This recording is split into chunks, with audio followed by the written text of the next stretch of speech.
একদিকে যেমন অনুপ্রবেশ নিয়ে একটা চিন্তা থেকেই যাচ্ছে এবং অন্যদিকে যেভাবে ক্রমাগত লাগাতার অত্যাচার হিন্দুদের উপর চালানো হচ্ছে বাংলাদেশের তরফে এবং ভারত বিদ্বেষের বীজ যেভাবে ছড়ানো হচ্ছে বাংলাদেশের তরফে, সেই জায়গা থেকে এবার ভারতের সিদ্ধান্ত, গাড়ির যন্ত্রাংশ রপ্তানি বন্ধের সিদ্ধান্ত নেওয়া হয়েছে। সিটিআই এর তরফ থেকে এমনই সিদ্ধান্তের কথা জানানো হয়েছে। আগামী 15ই জানুয়ারি পর্যন্ত বাংলাদেশে গাড়ির যন্ত্রাংশ রপ্তানি করা হবে না। বাংলাদেশে হিন্দুদের উপর অত্যাচারের প্রতিবাদে এই সিদ্ধান্ত জানিয়েছেন chamber of trade and industry chairman Brijesh Goyal.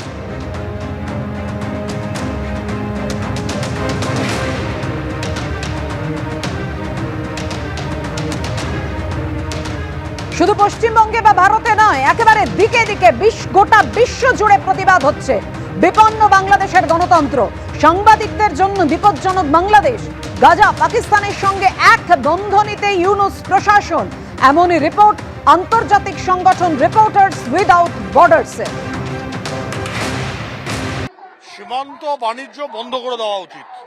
আলু আমরা পাঠাই, পেঁয়াজ আমরা পাঠাই, চাল আমরা পাঠাই। 3 মাস সীমান্ত বাণিজ্য বন্ধ রাখুন। আর যারা এখানে বাংলাদেশিগুলো আসছে, বাংলাদেশি মুসলমানগুলো আসছে, তাদের ভিসা দেওয়া বন্ধ করে দিন।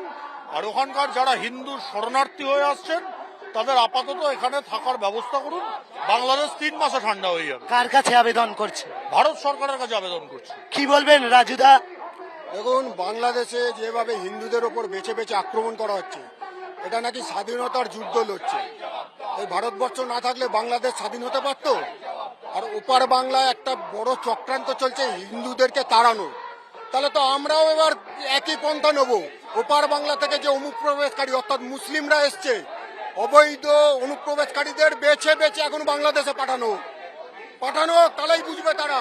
তারা সুন্দরী পার্ক থেকে এই মিছিল শুরু হয়েছে, কলাকার স্ট্রিট ধরে এই মিছিল যাচ্ছে এবং স্যালুট তিরঙ্গার পক্ষ থেকে এই মিছিল করা হলেও মিছিলের সামনেই চোখে পড়ছে বিজেপির 2 পরিচিত নেতা সায়ন্তন বসু এবং সেই সঙ্গে রাজু বন্দ্যোপাধ্যায়। তাদের জয় জয় শ্রীরাম, জয় শ্রীরাম।